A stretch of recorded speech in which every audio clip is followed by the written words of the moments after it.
сәлеметсіздер ме? Бүгін айтылатын тақырыбымыз стоматология, ауруханашылық инфекция, асептика, антисептика, қол жуу техникасы. Ауруханашылық инфекция медицина қызметкерлердің немесе науқастардың емдеу профилактикалық бөлімде емдеу кезінде немесе емдеуден кейін пайда болатын инфекциялық аурулар. Ауруханашылық инфекция традициялық немесе іріңді септикалық деп екіге бөлінеді. Традициялық инфекциялық ауруларға гепатит вирусы, ВИЧ инфекциясы, туберкулез, дифтерия, қызылша, қызамық, желшешек жатады.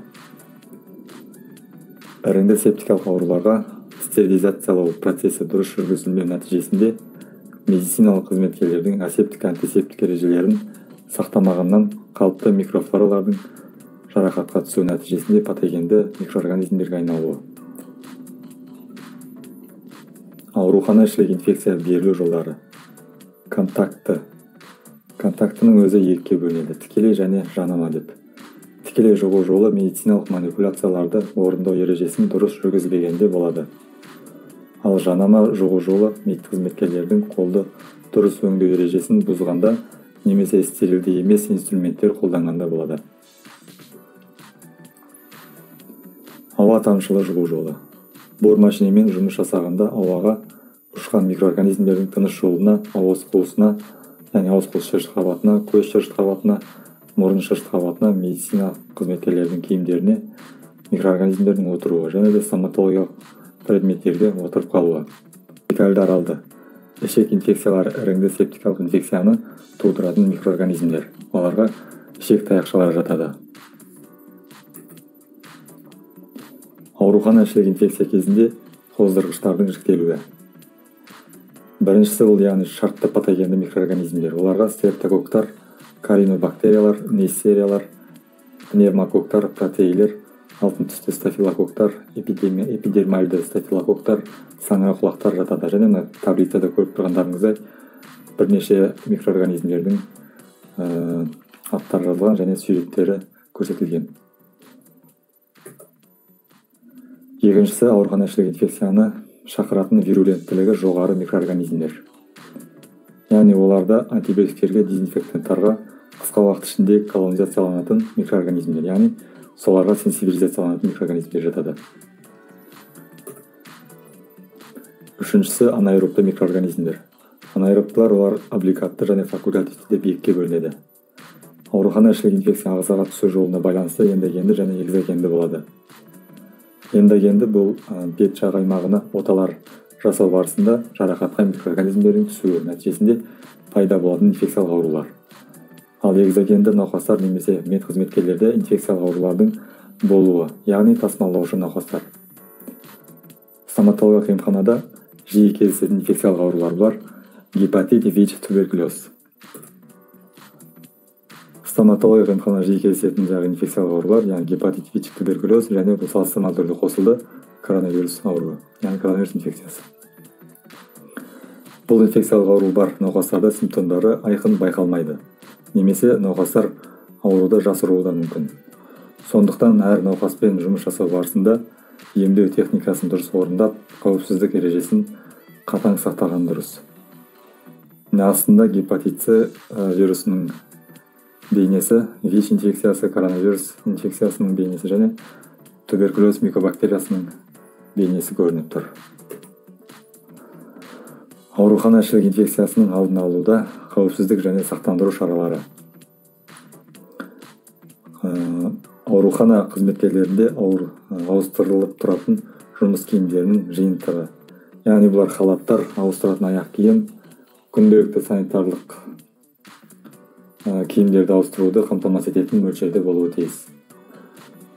Бұлар жеке кішкене шкафтарда сақталады. Сонымен қатар ластанған кезде шұғыл арада ауыстыруға арналған киім жиынтығы болуы тиіс. Емдеу бөлмесі мейірбикесінің жинақтылығы мен ұқыптылығы мінсіздікпен ерекшеленуі тиіс. Жеке киім сыртынан жұмыс киімі түгелдей жауып тұруы тиіс. Шаш түгелдей жауып, яғни шаш түгелдей қалпақпен жабылып тұруы қажет. Ауыстырылатын аяқ киім зарарсыздандыруға ыңғайлы болу үшін тоқылмаған материалдардан болуы керек. Емдеу мекемесінен тыс жерлерде жұмыс халаты және аяқ киіммен жүруге тыйым салынады. Дәрігерлер, мейірбикелер әрбір пациентті қарар алдында немесе ем шараларды орындамас бұрын, сонымен қатар лас ем шараларды орындағаннан кейін қолдарын міндетті түрде 2 мәрте сабындап жууы тиіс. Стоматологиялық емхананы кабинеттерді құруды жоспарлау кезінде санитарлық талаптарға сай ұйымдастыру қажет. Стоматологиялық инструменттер, құрал-саймандар, креслоны өңдеу ережесін дұрыс орындау қажет. Медициналық қызметкерлердің қолды өңдеу техникасын дұрыс орындау қажет. Әр науқастан соң медициналық қолғапты ауыстырып отыру қажет. Медқызметкерлерде инфекция тасымалдаушылық анықталса, жазылғанға дейін жұмысқа шықпау қажет. Медқызметкерлердің арасында санитарлық талаптар бойынша оқытулар жиі өткізілуі керек. Жалпы санитарлық тәртіптер мен біліктілікті медқызметкерлер және науқастар арасында жоғарылату қажет. Стоматологиялық кабинетте инфекциялардың таралуын шектейтін негізгі шаралар. Бұлар асептика, антисептика және дезинфекция. Асептика бұл емдеу диагностикалық процедуралар кезінде жараған немесе адам ағзасына инфекциялық қоздырғыштардың түсуіне жол бермеуге бағытталған шаралар кешені. Антисептика терідегі немесе басқа да тіндегі қауіпті микроорганизмдердің өсіп көбеюін тоқтату немесе жою, ағзаға немесе жараға түскен инфекцияны жоюға бағытталған іс-шаралар жиынтығы. Дезинфекция. Сыртқы ортада инфекциялық аурулар, қоздырғыштарын, бактериялар, вирустар, риккетсиялар, қарапайымдылар, саңырауқұлақтарды жою процесі. Антисептика әдістері. Механикалық, физикалық, биологиялық деп бөлінеді. Механикалық ауа жараны өреттенген, инфекцияленген тіндерден тазарту және жуып шаю жатады. Механикалыққа, физикалыққа жараны гигроскопиялық таңғыш дәкемен кептіру жатады, және гипертониялық ерітіндіге малынған дәкемен жараны жабу жатады, яғни таңу. Қуыстарды дренаждау жатады, ультракүлгін сәулемен сәулелендіру жатады. Биологиялық әдіске антибиотиктерді, бактериофагтарды, вакциналар және сарысуларды қолдану жатады. Асептика төмендегі айтылған талаптарға байланысты болу қажет. Дезинфекциялау. Зарарсыздандыру алдындағы тазалау және стоматологиялық құралдарды стерилизациялау. Медициналық қызметкерлердің жеке қорғаныс құралдарын дұрыс қолдану. Дәрігердің арнайы қол жуу техникасын пайдалану. Медициналық қызметкерлерде арнайы гигиеналық және оқып үйрету шараларды жүзеге асыру.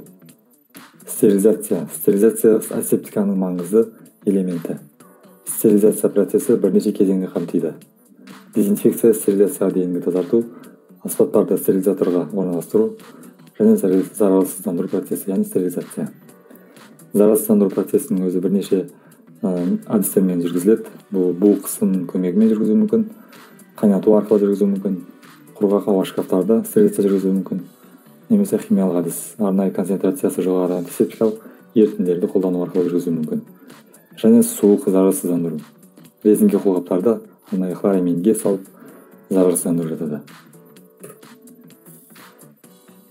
Қолды қалай дұрыс жуу қажет, яғни қол жуу техникасы.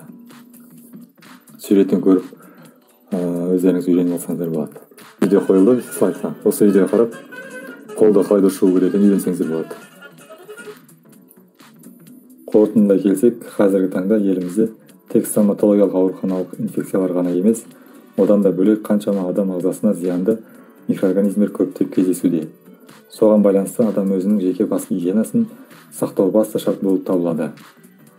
Назарларыңызға рахмет.